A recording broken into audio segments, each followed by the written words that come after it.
ಅಸಹಜ ಲೈಂಗಿಕ ಪ್ರಕರಣದಲ್ಲಿ ಸೂರಜ್ ರೇವಣ್ಣಗೆ ಸಿಐಡಿ ಫುಲ್ ಡ್ರಿಲ್ ಮಾಡ್ತಾ ಇದೆ. ಇಂದು ಬೋರಿಂಗ್ ಆಸ್ಪತ್ರೆಗೆ ಕರೆದೊಯ್ದು ವೈದ್ಯಕೀಯ ಪರೀಕ್ಷೆ ನಡೆಸಲಾಗಿದೆ. ಸಲಿಂಗಕಾಮದ ಆರೋಪ ಎಂಎಲ್ಸಿ ಸೂರಜ್ ರೇವಣ್ಣ ಮೇಲೆ ಈಗ ಸಿಐಡಿ ಡ್ರಿಲ್ ಮಾಡ್ತಾ ಇದೆ.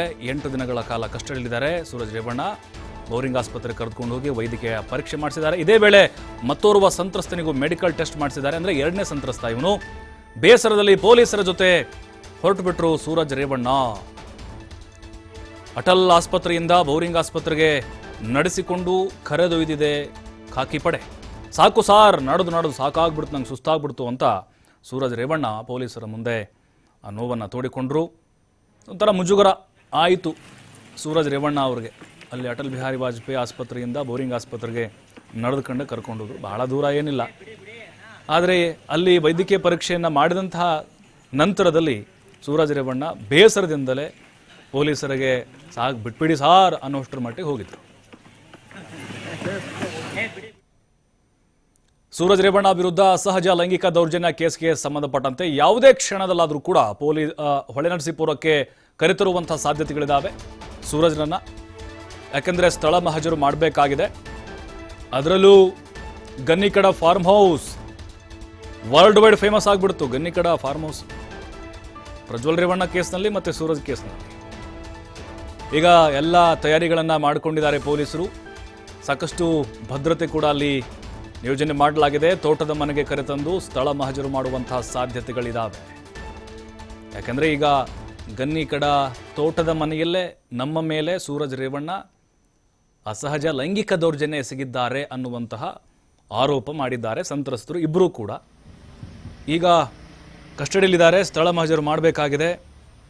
ಹಾಗಾಗಿನೇ ಅವ್ರನ್ನ ಕರೆತರೋಕ್ಕೆ ಎಲ್ಲ ರೀತಿಯಾದಂತಹ ತಯಾರಿಗಳು ನಡೆದಿದೆ.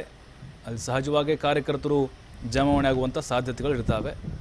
ಮಾಧ್ಯಮಗಳ ಕಣ್ತಪ್ಪಿಸಿ ಕೂಡ ಕರೆದುಕೊಂಡು ಹೋಗ್ಬೋದು. ಈಗ ಅಲ್ಲಿ ಸ್ಥಳ ಮಹಜರು ಪ್ರಕ್ರಿಯೆ ಮುಗಿದಾದ ಮೇಲೆ ಸೂರಜ್ ರೇವಣ್ಣಗೆ ಮತ್ತೆ ಯಾವ ರೀತಿಯಾದಂತಹ ಸಂಕಷ್ಟ ಎದುರಾಗುತ್ತೋ ಗೊತ್ತಿಲ್ಲ. ಯಾವಾಗ ಬೇಕಾದರೂ ಕೂಡ ಹೊಳೆನರಸೀಪುರಕ್ಕೆ ಸೂರಜ್ ರೇವಣ್ಣರನ್ನು ಕರೆತರುವಂತಹ ಸಾಧ್ಯತೆಗಳಿದ್ದಾವೆ. ವೈದ್ಯಕೀಯ ಪರೀಕ್ಷೆ ಈಗ ಮುಕ್ತಾಯ ಆಗಿದೆ. ಇನ್ನು ಗನ್ನಿಕಡ ಫಾರ್ಮ್ ಹೌಸ್ ಸುತ್ತಮುತ್ತ ಭಾರಿ ಬಿಗಿ ಬಂದೋಬಸ್ತ್ನ ನಿಯೋಜನೆ ಮಾಡಲಾಗಿದೆ. ಇನ್ನು ನಮ್ಮ ಪ್ರತಿನಿಧಿ ಪ್ರಕಾಶ್ ಗನ್ನಿಗಡ ಫಾರ್ಮ್ ಹೌಸ್ನಿಂದ ವಾಕ್ಥ್ರೂ ಮಾಡಿದ್ದಾರೆ, ನೋಡೋಣ. ಹಾಸನ ವಿಧಾನ ಪರಿಷತ್ ಸದಸ್ಯ ಸೂರಜ್ ರೇವಣ್ಣನ ಮೇಲೆ ಈಗಾಗಲೇ 2 ದೂರು ಕೂಡ ದಾಖಲಾಗಿರ್ತಕ್ಕಂಥದ್ದು. ಅಸಹಜ ಲೈಂಗಿಕ ದೌರ್ಜನ್ಯದ ಆರೋಪವನ್ನು ಎದುರಿಸ್ತಕ್ಕಂತಹ ಸೂರಜ್ ರೇವಣ್ಣನ ಮೇಲೆ 2 ದೂರು ದಾಖಲಾಗಿದೆ ಹೊಳೆನರಸೀಪುರ ಗ್ರಾಮಾಂತರ ಪೊಲೀಸ್ ಠಾಣೆಯಲ್ಲಿ.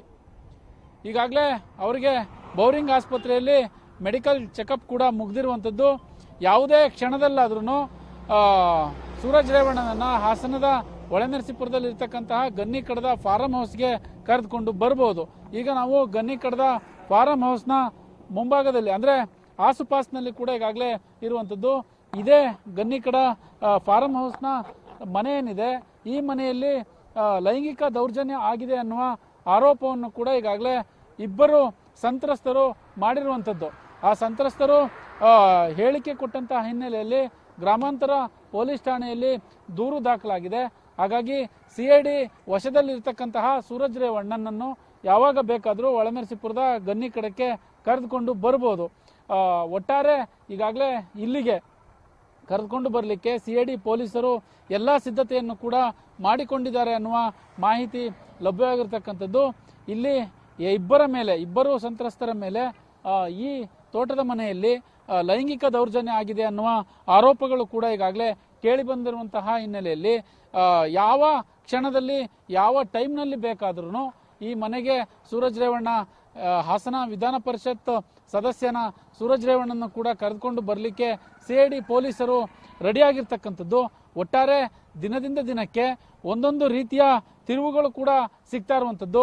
ರೇವಣ್ಣನ ಕುಟುಂಬಕ್ಕೆ ಈಗಾಗಲೇ ಒಂದು ಪ್ರಜ್ವಲ್ ರೇವಣ್ಣನ ಮೇಲೆ ಕೇಸಾದಂತಹ ಸಂದರ್ಭದಲ್ಲಿ ಒಂದು ಕಂಟಕ ಎದುರಾದರೆ ಸೂರಜ್ ರೇವಣ್ಣ ಮೇಲೆ ಅಸಹಜ ಲೈಂಗಿಕ ಪ್ರಕರಣದಲ್ಲಿ ಈಗಾಗಲೇ ಆರೋಪಗಳು ಕೇಳಿ ಬಂದಿರುವಂತಹ ಹಿನ್ನೆಲೆಯಲ್ಲಿ ರೇವಣ್ಣ ಕುಟುಂಬಕ್ಕೆ ಮತ್ತೊಂದು ಆಘಾತ ಎದುರಾಗಿದೆ.